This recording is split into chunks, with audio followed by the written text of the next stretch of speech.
അസ്സലാമു അലൈക്കും വറഹ്മത്തുള്ളാഹി വബറകാതുഹു. ബിസ്മില്ലാ അൽഹംദുലില്ലാ അല്ലാഹുമ്മ സ്വല്ലി അലാ മുഹമ്മദ്. നബിദിനാഘോഷം എന്ന പുത്തനാചാരത്തെ വെള്ളപൂശാൻ പൊതുവെ പറയപ്പെടാറുള്ള മറ്റൊരു ന്യായമാണ് നല്ല ബിദ്അത്ത് എന്ന ഒന്നുണ്ട്, അതിന് തെറ്റില്ല എന്നുള്ളത്. യഥാർത്ഥത്തിൽ എത്രമാത്രം വൈരുദ്ധ്യവും അബദ്ധ ജഡിലവുമാണ് ഈ വാദമെന്നത് മതത്തിൻ്റെ ബാലപാഠമെങ്കിലും അറിയുന്നവർക്കെല്ലാം ബോധ്യമാകും. റസൂലുള്ളാഹി സ്വല്ലല്ലാഹു അലൈഹി വസല്ലമ ബിദ്അത്തിനെതിരെ താക്കീത് ചെയ്ത ധാരാളം ഹദീസുകളുണ്ട്. 100ഓളം ഹദീസുകൾ വ്യത്യസ്തമായ പരമ്പരകളിൽ ബിദ്അത്തുമായി ബന്ധപ്പെട്ട് സ്വഹീഹായി പഠിപ്പിക്കപ്പെട്ട് തന്നെ കാണാൻ കഴിയും.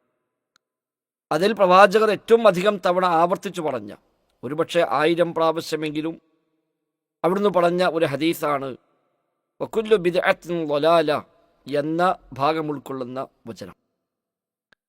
മതത്തിലേക്ക് പുതുതായി കൂട്ടിച്ചേർക്കപ്പെടുന്ന കാര്യങ്ങളെല്ലാം ബിദ്അത്തുകളാണ്, ബിദ്അത്തുകളെല്ലാം ളലാലത്താണ്, വഴികേടാണ്. 1000 പ്രാവശ്യമെങ്കിലും അവിടുന്ന് ഇത് പറഞ്ഞിട്ടുണ്ട്. എല്ലാ ഖുത്ബയിലും നബി തങ്ങൾ ഇത് ആവർത്തിക്കാറുണ്ട്, മറ്റു ഉത്ബോധനങ്ങളിൽ ആവർത്തിക്കാറുണ്ട്. പൊതുവായ ഉപദേശങ്ങളിലൊക്കെ റസൂലുള്ളാഹി സ്വല്ലല്ലാഹു അലൈഹി വസല്ലമ സ്ഥിരമായി പറയുന്ന കാര്യമാണ് വകുല്ലു മുഹ്ദസത്തിൻ ബിദ്അ വകുല്ലു ബിദ്അത്തിൻ ളലാല. മതത്തിലേക്ക് പുതുതായി കൂട്ടിച്ചേർക്കപ്പെടുന്ന കാര്യങ്ങളെല്ലാം ബിദ്അത്തുകളാണ്, അനാചാരങ്ങളാണ്. അനാചാരങ്ങളെല്ലാം വഴികേടുമാണ്. ചില റിപ്പോർട്ടിൽ വഴികേടുകളെല്ലാം നരകത്തിലാണ് എന്നും കാണാം. അപ്പം ബിദ്അത്താണോ? അതൊരിക്കലും നല്ലതല്ല, ളലാലത്താണ് എന്നാണ് പ്രവാചക അധ്യാപനം. നല്ലതാണോ? അവ ബിദ്അത്തുമല്ല. പക്ഷെ ഇന്ന് ആളുകൾ വ്യാപകമായി പറയുന്നു നബിദിനാഘോഷം ബിദ്അത്താണ്, പക്ഷെ നല്ല ബിദ്അത്താണ്. നല്ല ബിദ്അത്ത് എന്ന ഒന്ന് ദീനിൽ ഉണ്ടാവുകയില്ല എന്ന കാര്യം തീർച്ചയാണ്. അഹ്ലുസുന്നയുടെ നേതാക്കൾ സ്വഹാബിമാർ മുതൽ ഇങ്ങോട്ടുള്ള എല്ലാവരും ഐക്യകണ്ഠനെ പഠിപ്പിച്ച യാഥാർത്ഥ്യമാണ്, മതത്തിൽ നല്ല ബിദ്അത്ത് ചീത്ത ബിദ്അത്ത് എന്ന ഒന്നില്ല. ബിദ്അത്ത് എന്ന പദം ഒരുപക്ഷെ നല്ലതിനും ചീത്തക്കുമൊക്കെ ഉപയോഗിക്കാൻ പറ്റിയേക്കാം. ഒരു പുതിയ റോഡ് വന്നാൽ ഭാഷാപരമായി ബിദ്അത്ത് എന്ന് വേണമെങ്കിൽ പറയാം. ഒരു പുതിയ കെട്ടിടം പണിതാൽ അതിന് വേണമെങ്കിൽ ബിദ്അത്ത് എന്ന് പറയാം. അതിൽ നല്ലതുണ്ടോ ഇല്ലേ എന്നതല്ലല്ലോ നമ്മുടെ ചർച്ച. ദീനിൽ കൂട്ടിച്ചേർക്കപ്പെടുന്ന കാര്യങ്ങളിൽ നല്ലത് ചീത്ത എന്ന വ്യത്യാസമുണ്ടോ? ഇല്ല. വകുല്ലു ബിദ്അത്തിൻ ളലാല, എല്ലാ ബിദ്അത്തും വഴികേടാണ്. സ്വഹാബിയായ ഇബ്നു മസ്ഊദ് റളിയല്ലാഹു അൻഹു പറയുന്നു വകുല്ലു ബിദ്അത്തിൻ ളലാല വഇൻ റആഹ അന്നാസു ഹസന. എല്ലാ ബിദ്അത്തുകളും വഴികേടാണ്, നല്ലതാണ് എന്ന് ജനങ്ങൾ അഭിപ്രായപ്പെട്ടാലും ശരി എന്നാണ്. അപ്പം നല്ലതാണ് എന്ന അഭിപ്രായം വരാനുണ്ട് എന്നാണല്ലോ ആ സ്വഹാബിയുടെ വാക്കിൽ നിന്ന് നമുക്ക് മനസ്സിലാക്കാൻ സാധിക്കുന്നത്. ആരെന്തു പറഞ്ഞാലും ശരി, മതപരമായ ബിദ്അത്തുകളിൽ നല്ലത് ചീത്ത എന്ന ഒന്നില്ല.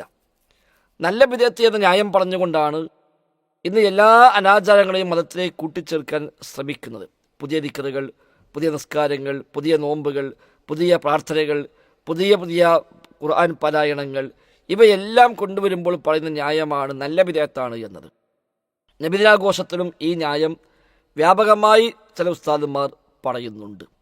എന്താണെങ്കിലും അതോടുകൂടി ഒരു കാര്യം അവർ സമ്മതിക്കുന്നു, ഇത് ബിദ്അത്ത് തന്നെയാണ് എന്നത്.